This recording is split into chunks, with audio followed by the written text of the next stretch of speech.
how I wish mga tatay, pirmin yung iisipin ito, na sana ikaw tatay mismo, at pati mga anak mo, huwag mapunta dito. Ito ang dahilan ko ba't ganito tayo.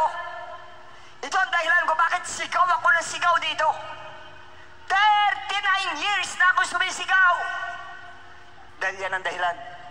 Ayoko yung mga tao mapunta dyan. Ako mismo ayoko mapunta dyan. Mga anak ko ayoko mapunta dyan. Kahit asawa mo, lahat yan, ayaw mo mapunta dyan. Dapat ganun na nasa mind po natin.